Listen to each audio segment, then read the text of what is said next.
me escribe al WhatsApp para corregirme. Efectivamente, hace más de 4 días que lleva ese incendio. Donde puede haber un incendio, María José, no sé si hay una relación, pero es entre el Poder Judicial y la Convención Constitucional.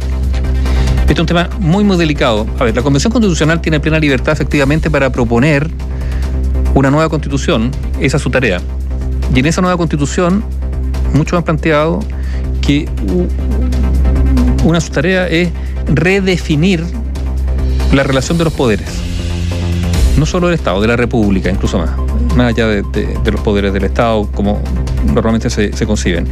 Y desde esa perspectiva se ha aprobado la idea de buscar limitar la duración de los ministros de la Corte Suprema.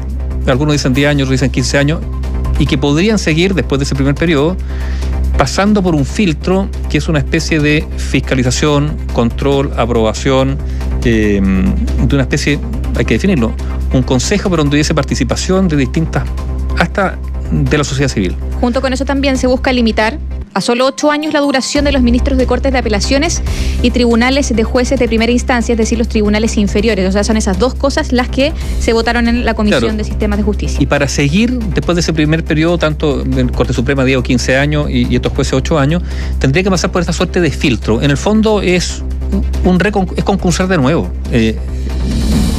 Se podría interpretar así.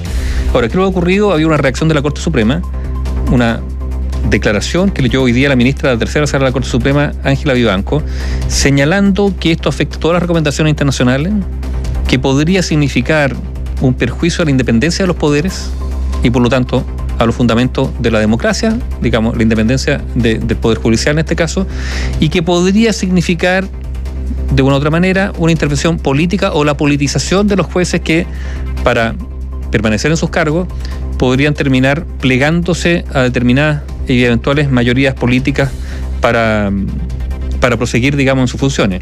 ¿Quiénes dicen los partidarios de esta moción?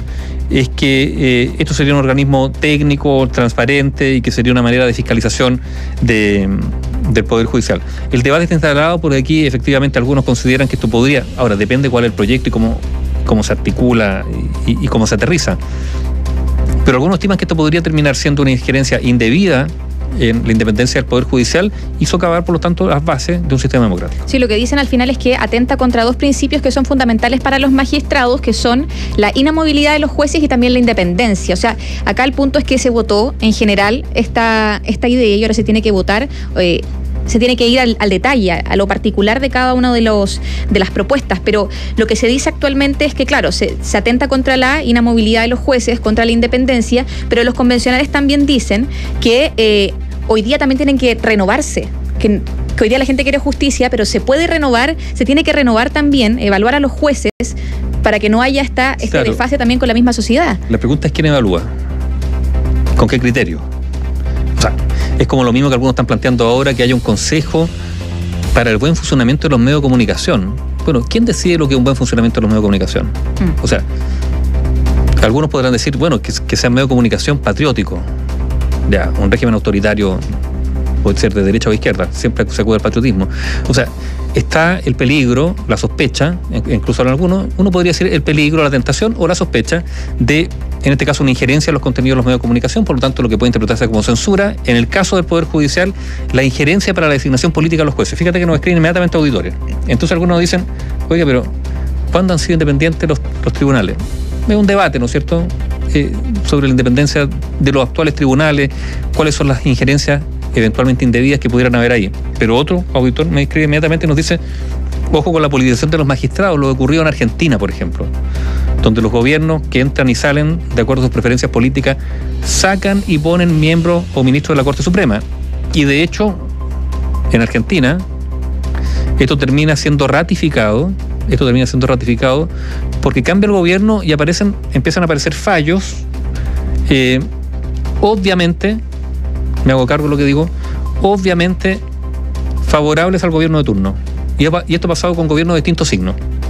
Entonces, bueno, el debate está instalado, yo creo que es bien profundo y claro, uno podría discutir el mecanismo, ¿no?, de no de la designación de los jueces, sino de la eventual fiscalización de la labor de los propios magistrados, porque muchas veces es como ocurre con los fiscales, ¿no es cierto? Quien fiscaliza a los fiscales, que ya es una frase repetida, pero podría también ser para los jueces.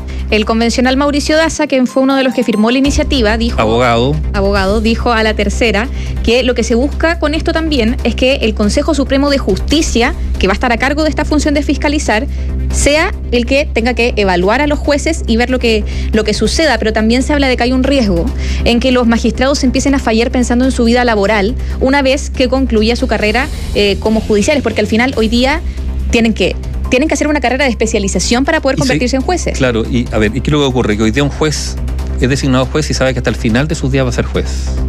O sea... Hasta los 75 años. Claro, no es que vaya a pasar después al área privada, no. Y de hecho antiguamente, más antiguamente que actualmente, los jueces eran muy, muy parcos. Bueno, el país también era más parco y más austero. Lo digo a la pasada. ¿Y en qué sentido? ¿Qué es lo que ocurría? Que muchos jueces estimaban, por ejemplo, que su expresión pública era los fallos judiciales. No daban entrevistas muchos de ellos, no filtraban nada. No eran muchos, pero había jueces así. Yo siempre destaco a Adolfo Bañados, digamos que el primer juez de los casos de los hornos de Lonquén, en plena dictadura. Nunca dio una entrevista a Adolfo Bañados. Dijo, no, mi historial está en los fallos. Vayan a los fallos y ahí está quién soy. Porque yo soy juez y me remito a ser juez y nada más. Y por lo tanto, si los jueces saben que una vez designados y empiezan a hacer carrera, esto es hasta el final de su día laboral, eso es una garantía ¿para qué? Para que en el transcurso de su vida como juez no empiecen a fallar en favor de determinadas personas que después, si es que su carrera se corta, podrían evaluarlos. No, pueden ofrecerle pega. O sea, peor todavía. Yo soy juez 8 años, a los 8 años me van a sacar de juez, entonces mientras hay 8 años, y fíjate que viene un fallo, hay una causa porque puede favorecer a tal persona que después puede ser ¿quién? Mi empleador. O a un político que me puede después contratar como asesor también. O sea, o después puedo ser ministro. O sea, hoy día los jueces pueden estar hasta los 75 años y también la Corte Suprema, por requerimiento del presidente de la República o a solicitud de parte interesada o de oficio, podrá declarar que los jueces no han tenido buen comportamiento y previo informe del inculpado y de la Corte de Apelaciones respectiva, acordar su remoción por la mayoría del total de sus componentes. Estos acuerdos también se comunican al presidente de la República en su caso para que se cumpla. O sea, hoy día también se puede... no son tan inamovibles al final, se puede sacar a un juez de la República, pero son casos excepcionales. Un caso muy, muy excepcional, y está bueno que así sea cuando es, cuando cometen hasta delitos flagrantes, pues, ha habido casos así. Ahora, sí, uno debería, hay ciertos principios. Uno, la independencia del Poder Judicial, por cierto. Dos, establecer una barrera para que no haya injerencia política en el desempeño de los jueces, independientemente de que esto siempre pueda ocurrir. No estoy hablando que esto, porque uno lo decreta, esto es así, pero hay maneras de facilitar la intervención o de evitar la intervención. Y lo otro que yo creo que es interesante, porque finalmente lo que estamos hablando es la posibilidad, cuando decimos la posibilidad de injerencia política, no es solamente de los políticos, también puede ser, por ejemplo, de ciertos intereses particulares, empresariales, gremiales, y peores todavía, delincuenciales incluso.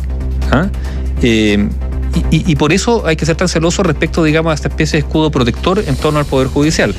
Y la separación de los poderes, porque la concentración de los poderes en una sola mano se llama autoritarismo y dictadura. Se suprime el Poder Legislativo, aquí lo vivimos, entonces los mismos que gobernaban eran los que legislaban, la Junta de Gobierno. Así fue.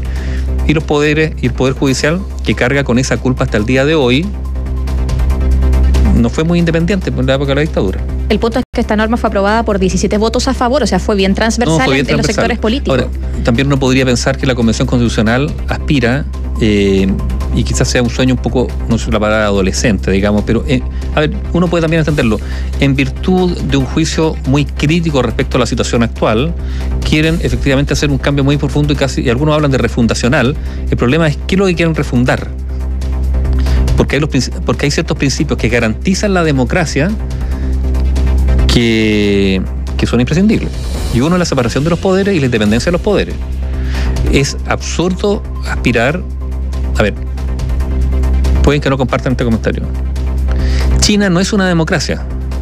Cuba tampoco, ¿no es cierto?